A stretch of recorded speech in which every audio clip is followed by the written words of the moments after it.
All right, so we have tested expensive tools. We've tested middle of the road tools, which were the Hart brand. I would consider that, pretty middle of the road. Now we're going to go to the bottom of the barrel and test the cheapest cordless tools from Harbor Freight, except with one caveat. All of these are all of the cheapest cordless versions that Harbor Freight sells, with the exception of this Atlas 80-volt chainsaw. This is the cheapest one that I could get my hands on, because for some reason, Harbor Freight does sell a cordless chainsaw that I think it was the Bauer. It was either the Bauer or the Warrior brand, but you could only get it in store because for some reason they can't just mail it to you, which is weird. I searched the stores near me, and the closest store that I could get one from was 2 hours away, and I'm not driving 2 hours for a chainsaw. So that's weird. I don't know why they can't just, if they can mail you all this, why can't they just mail you anything that they sell? So the Atlas is going to fill the place of the cheapest chainsaw. So let's go over some prices. We have a grinder. Grinder was $35, no battery.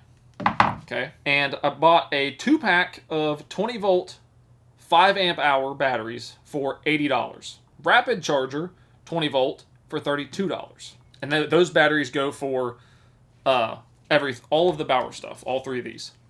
So this, $35. The chainsaw, $150 without the battery, and then another $140 for the battery, and then another $50 for the charger for the battery. Pretty pricey, but if you're already kind of using this platform, then I guess $150 to add in a chainsaw into your fleet, depending on how it performs, isn't all that bad. We have the Sawzall, $50. This is 20 volt. Circular saw, which was $50. And then we have a 1/4-inch hex impact driver, $40. And I don't think this is brushless. Actually, I don't think any of these things are brushless. I don't think you quite get brushless at this price point. This was the Warrior brand, not Bauer. But Bauer did sell one. It was just more expensive. And then at the very bottom, we have this is 18 volt, and then we have our 12 volt 3/8 drill for $20, and it comes with a battery and a charger. And then the same for this. For that $40, you get a battery and a charger. So these two might actually be pretty good deals. Let's get to testing. Let's see what's what, and we'll see if these tools are worth the price. We're going to start with the drill and the impact, both from Warrior. All right, so we're going to start off with the Warrior 12 volt. I want you to look at how tiny this thing is. Look at this tiny little battery you get. I'm going to be very surprised if this does any of these. We're just going to do, like 3 levels, see what it can do. If it gets the first one, I think that's kind of a win. Just because, look at the sparks from those brushes. I don't know. I just don't really have very high hopes for this. I have it in drill mode. See what 12 volts can do.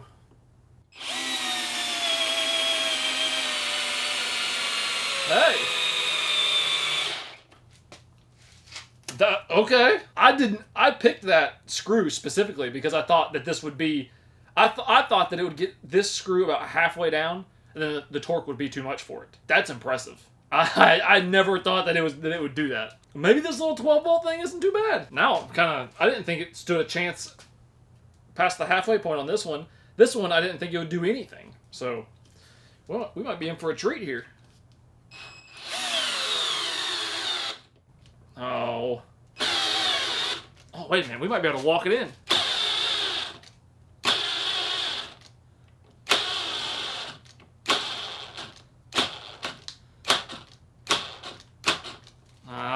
Okay. So that is the limit. You could probably go a little bit longer of a screw of that size, or a bolt of that size. Oh, man. I'm already smelling it. Man, it wants to get it in there so bad.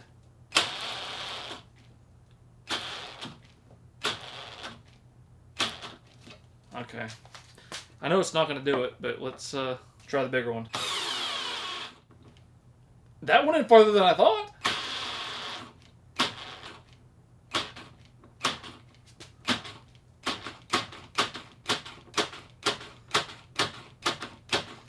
Alright. Okay. So, I mean, It's a 12-volt drill. What do you really want from it? This is the type of thing you use to like hang pictures, maybe drill tiny little holes or something. I'm impressed with that. That's way more than I thought it could do. So, let's go ahead and take this stuff out. Alright. It probably takes it out super smooth, I bet. Oh. Okay.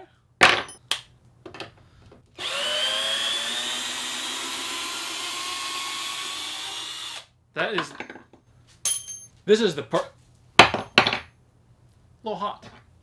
That is the perfect size for this. This is the perfect diameter, perfect length. This is like the absolute max. That's impressive. All right, let's jump to the impact.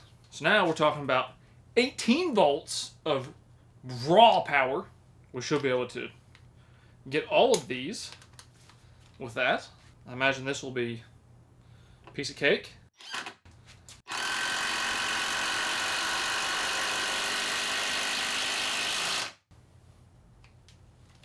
Pretty easy. I almost feel like it might struggle with this.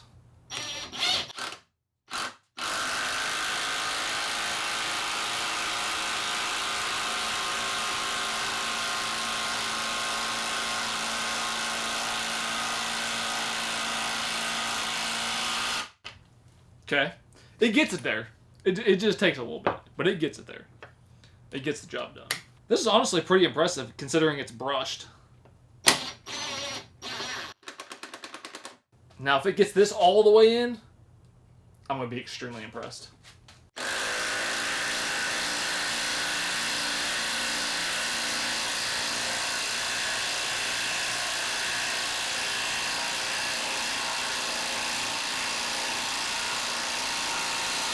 No way. I didn't expect that. Okay, so let's get something a little bit longer. I didn't imagine that we'd make it this far. I'm calling it right now, there's no way that it gets this in there. It's just not going to happen.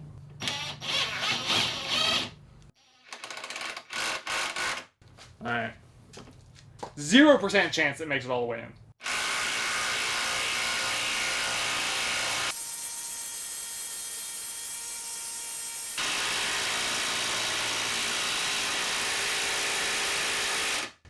Oh, I think that's where we're stopping right there. Yeah. That's the max. Honestly, I mean, I knew it wasn't going to make it all the way because almost nothing does. Even the Milwaukee struggles to get that thing all the way in there. That's impressive, honestly. For something that's 18 volt and brushed at this price point, that's impressive.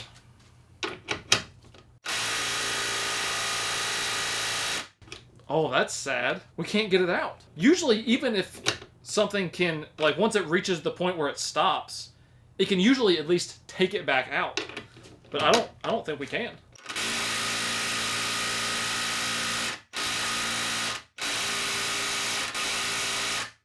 Yeah, we're done.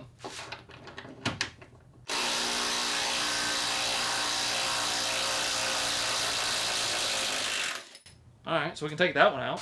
Get the Milwaukee to get that one out. Never send a boy to do a man's job.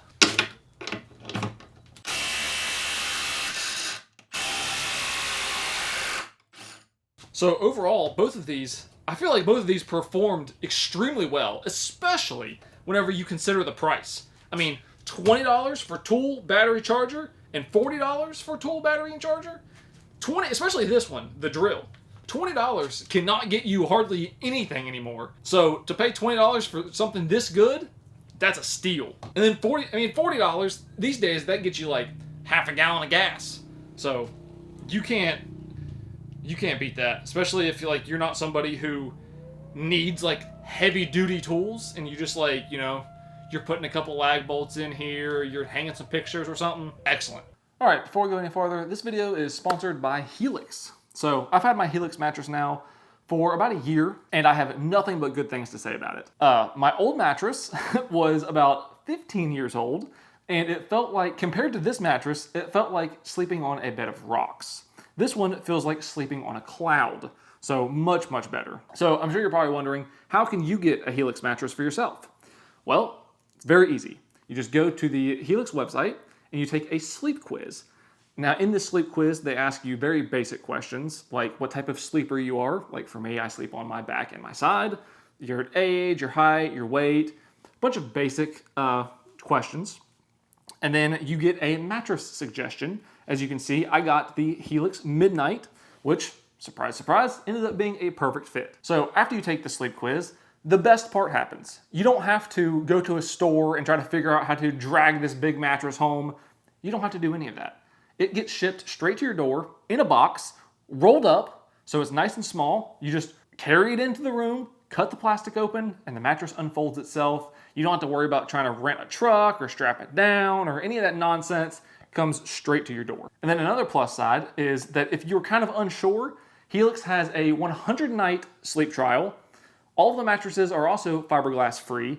They also have a 10-year warranty, and they have financing options. So if you are looking to upgrade your mattress, right now is the time to do it because Helix is doing their 4th of July sale where you can get 30% off of the Luxe and Elite mattresses, plus you get 2 free pillows, or you could take advantage of 25% off site-wide. So if you are interested, all of the links will be in the description.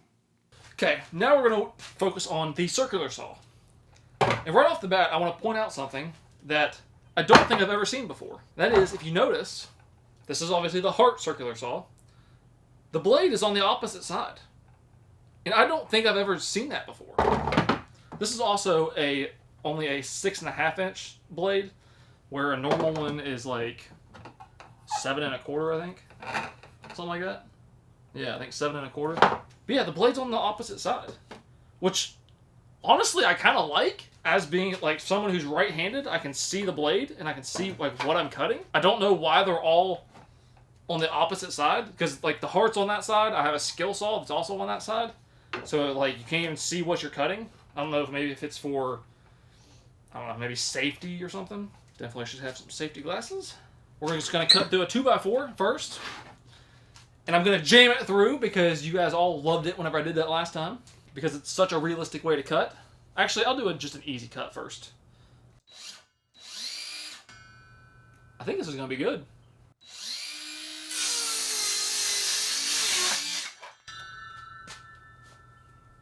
I don't like that. Maybe that's why they put the blades on the other side. Because this way it throws all the wood chips at you. This one doesn't do that, right? Yeah, I'm not really a fan of that. Maybe it's not better to have it on this side.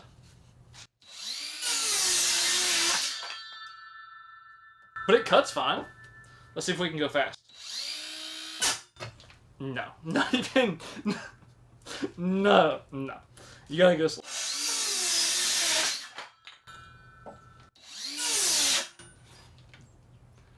Okay, that wasn't even fast. That was just cutting.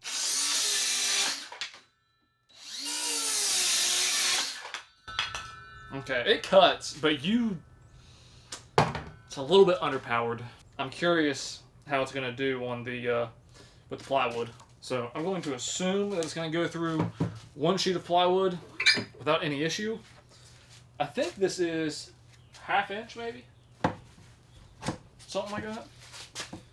Yeah, 1/2 inch. So with it only being a 6.5 inch blade, I'm not entirely sure what our max cutting depth is. Can we even adjust cutting depth? Oh, we can. Okay. So it looks like 2.5 is our max cutting depth. All right.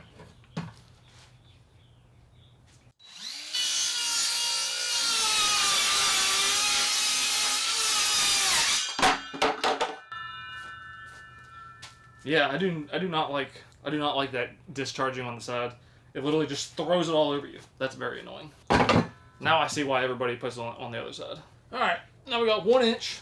I looked through the box and I found this thing, which is supposed to be like a diverter, I guess, which I'm assuming there's supposed to be like a sock or something that goes over this to catch all the sawdust, but they don't include that.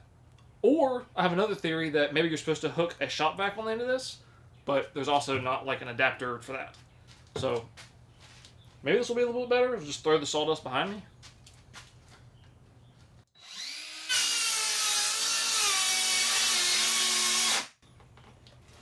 Really?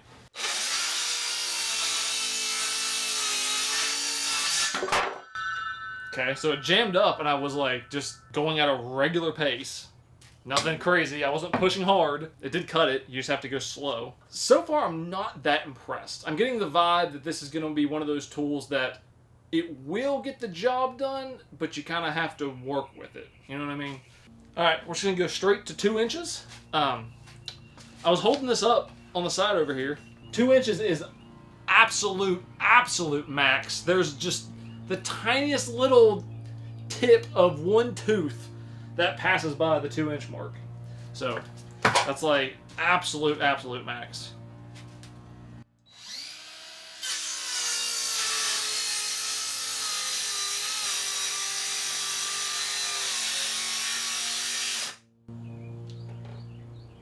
I'm going so slow.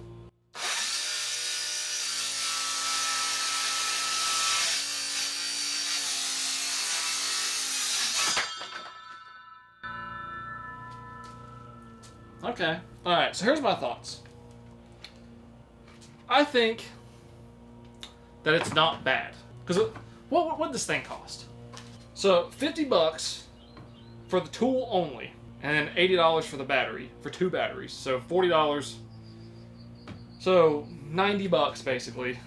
If you want the whole thing. I don't know.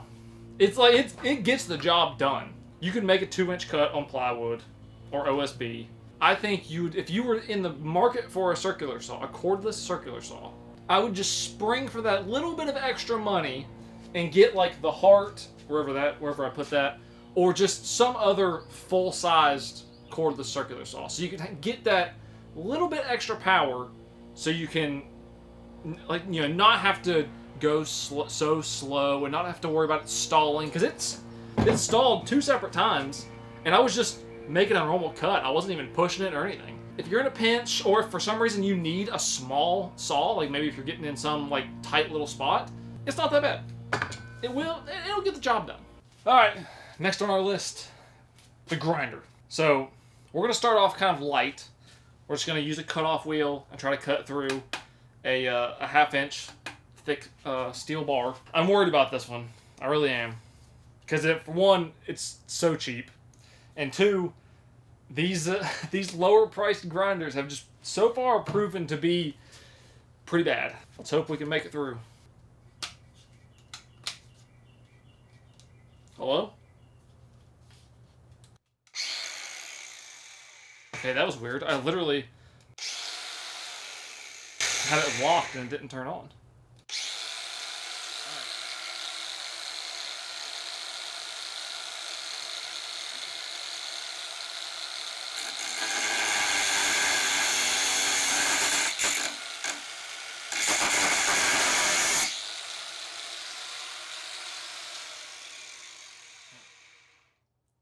A lot of people commented on the last video and said, why do you hold a grinder so weird?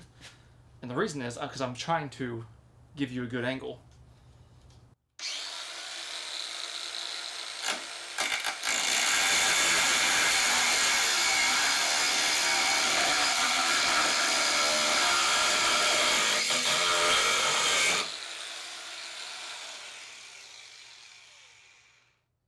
I just realized I didn't put my safety glasses on.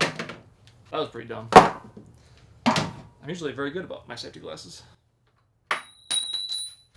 So that was actually kind of impressive. I thought it was gonna get bogged down. So I guess we'll put a grinding disc on there. See what we can do. We got our grinding disc on here. Remember our safety glasses this time. Let's see if we can stall this thing.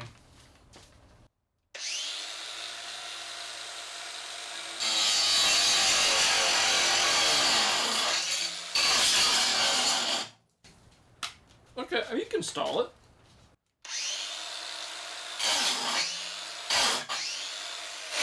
Oh, wait a minute.